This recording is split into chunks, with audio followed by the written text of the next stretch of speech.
Aloha, kakou. This is New York City, the place that I lived for 30 years before everything began to change. The world that I was filming seemed to be spinning out of control, so about 15 years ago, I decided to move my family to Hawaii Island. Shortly after I got here, I was making a documentary film with Auntie Nona Beamer, and I was expressing my concern for climate change. And she said, "Keith, you just have to go with the flow and accept climate change for what it is, and a whole new world will present itself for you." And I said, "Really?" Well, today scientists are saying that climate change is the biggest game changer since the history of mankind. Well, I've been a storyteller for about 40 years, and this presentation is about finding out what the truth is behind climate change. Well, this past year I've been working on a lot of climate films: The Years of Living Dangerously for James Cameron for Showtime, Alien Deep for National Geographic, Project Earth for the Discovery Channel, and even a film on Hawaiian conservation practices for Conservation International. And if you're feeling in the dark about climate change and maybe even somewhat depressed, don't worry. All of us are feeling that way right now as well. Well, let me just start out by saying the IPCC is the official report on climate change that all governments and organizations use to create climate policy. But a lot of climate scientists are actually very upset at the IPCC because they feel the data is corrupted by political influence from the fossil fuel industry. Well, where have we heard that before?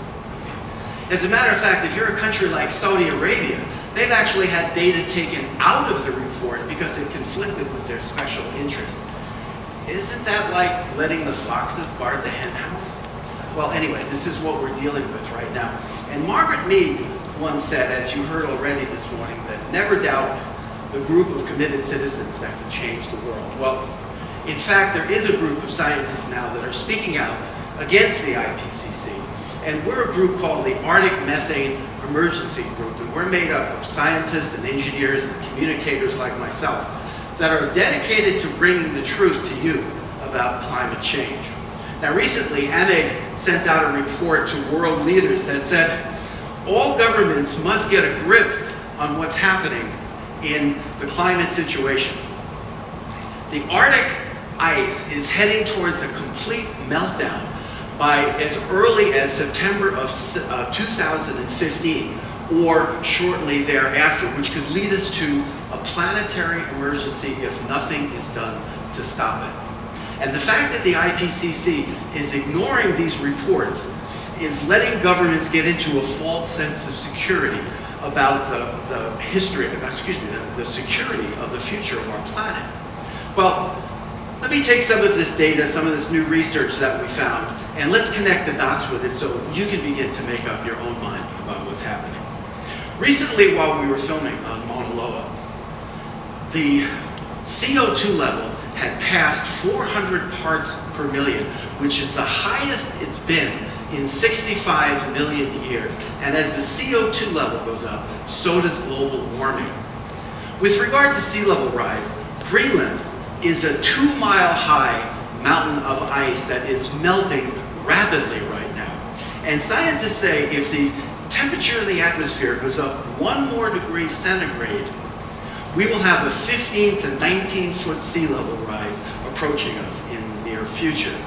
Now, down south in South America, already the West Antarctic ice sheet is breaking up and melting rapidly, decades ahead of any scientists that have predicted that.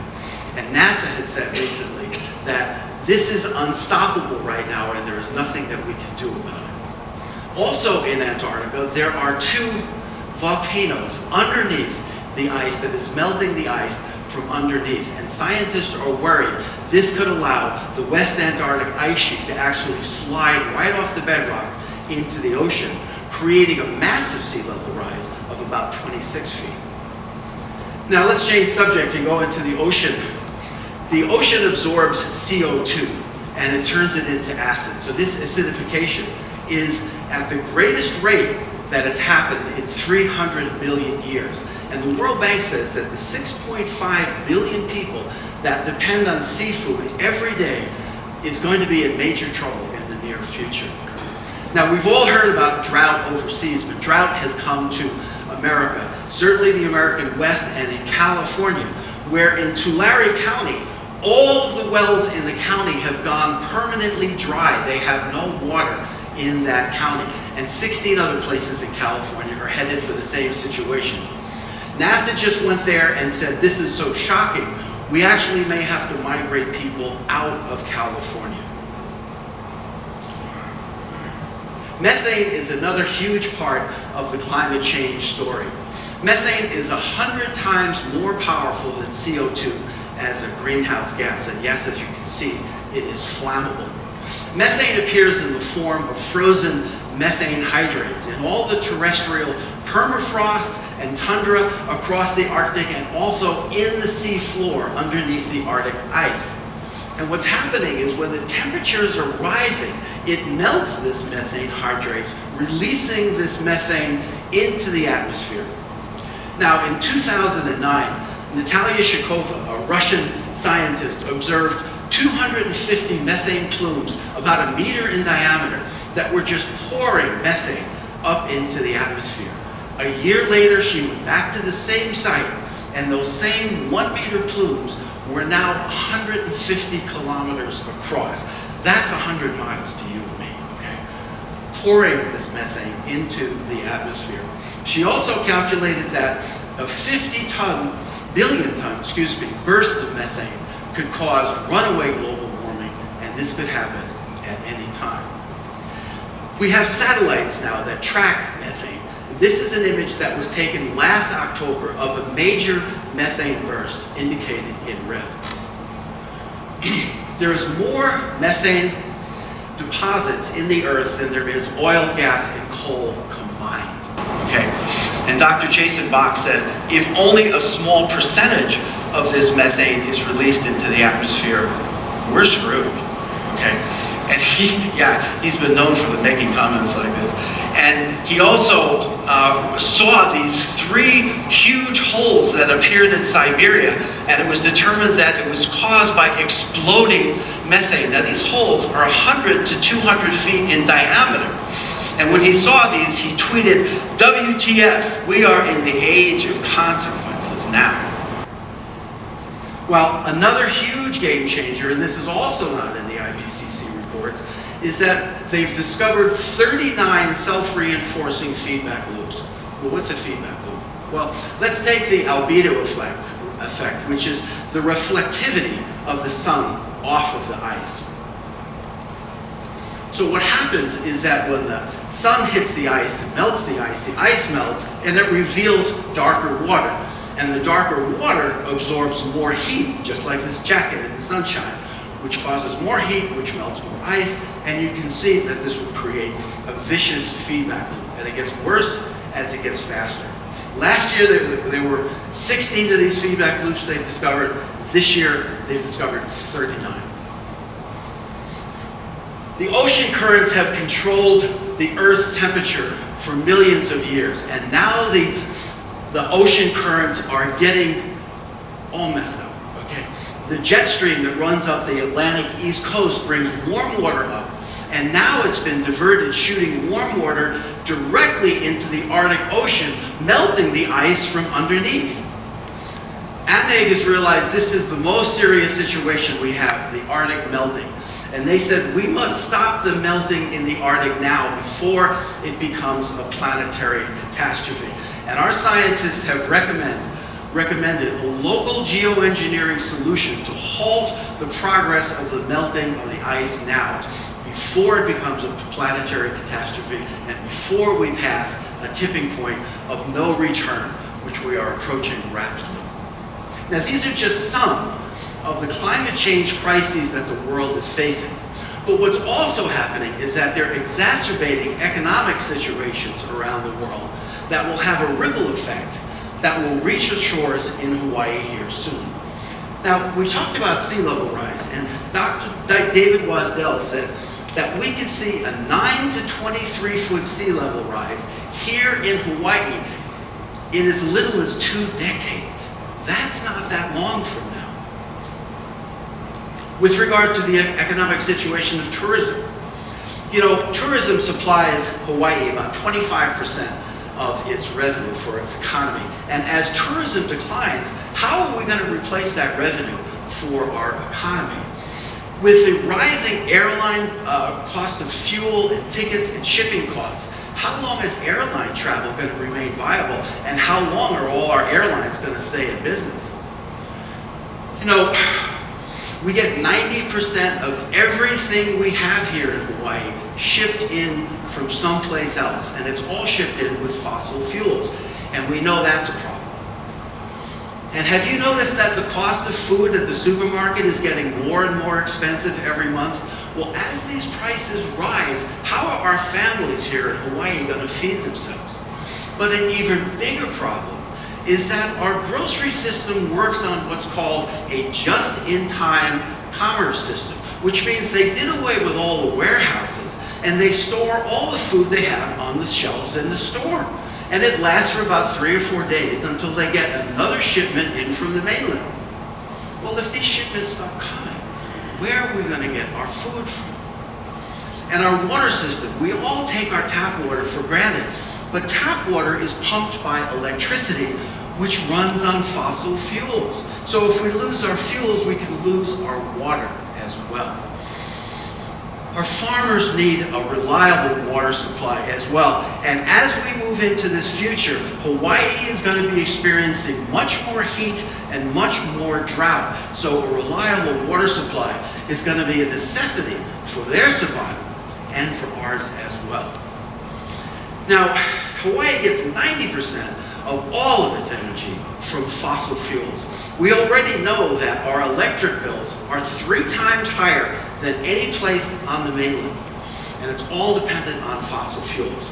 So when I look at our food, our water, our fuel, our entire economy system, these are all vital and they are all critical to the health and survival of our island. And we need to start preparing backup systems now before we get into a crisis situation. Now, some people call me an apocalyptic. Well, what is that? Well, yes, I can see the gathering dark storm clouds of climate change on the horizon, but I can also see a silver lining behind those clouds. I really believe that climate change can and will destroy our way of life here on the islands if we do nothing. But I also believe that if we come together, we can also create the mythical paradise that I think we all really want. Let me explain what I mean. Climate change is inevitable. It is definitely going to happen. No matter how many light bulbs you or I change, it's going to happen, right? And it's going to happen much faster than anybody thinks right now. But I can't change climate change, all right? I can't fix it. But I can accept it, and I can prepare for it right now, all right? And I can adapt to it a little bit at a time, slowly, as it begins to happen. And that kind of reminded me of that ancient wisdom that Nona Beamer taught me. She said, Keith, you've got to go with the flow. And you've got to accept climate change as inevitable. And a new way of life will present itself. And she told me that 15 years ago. Stephen Hawking also said, intelligence is the ability to adapt to change. So how smart are we? Are we going to adapt? Our ancestors knew what to do. You know, while crewing on the Makalii, I've had many great navigators and captains, and you certainly met my current navigator this morning, who taught us, what does that mean? It means the canoe is our island, and the island is our canoe. You see, these navigators and captains were great masters of natural resources. All right? They believed in respecting nature, And they had this spiritual feeling to be at one with nature and at one with each other. And I believe this philosophy is definitely possible to help us navigate this future. You know, to thrive in the challenges that we're going to face in this future, we're going to have to do this together. We can't do it individually. Right? It's a simple idea. A power of we, it's a kakou thing. And it comes being blessed with all the knowledge, all the wisdom of all the kupunda that came before us. They tell us that we're going to have to be building bridges between all of the ethnic groups on Hawaii Island, accepting each other for who we are and celebrating our diversity. They say we must live in lokai, in harmony with each other. And if we do that, we will have created a true paradise. Because paradise doesn't exist in sunsets, beaches, and palm trees, and iPhones. Paradise exists in the hearts and minds of the people that we love. This is Kumurelin Halalelea Kavai'aea, a dear, dear friend who taught me and was the inspiration for the power of we, and certainly in this example that you're going to see. Air, life, it's a kakou thing. We do it together. They also bring about here, then make on pond waterfall. Go to your doctor and ask for it. It's an ohana thing. We do it as a family.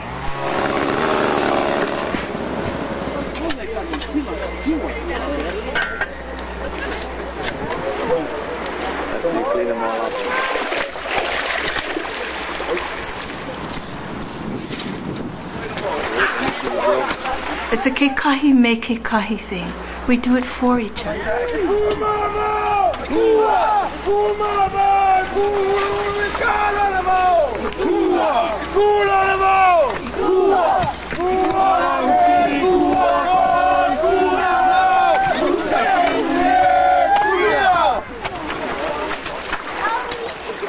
It's an aloha thing. We do it with love. This is the way the valley looked like when we started. And this is the valley it looks like today, 15 years later. You know, Uncle Kindy Sproat taught me that our aloha spirit is the purest form of love.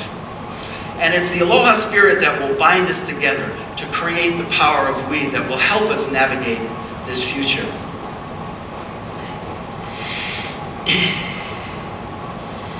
You know, it will remind us of where we came from, and it will give us hope.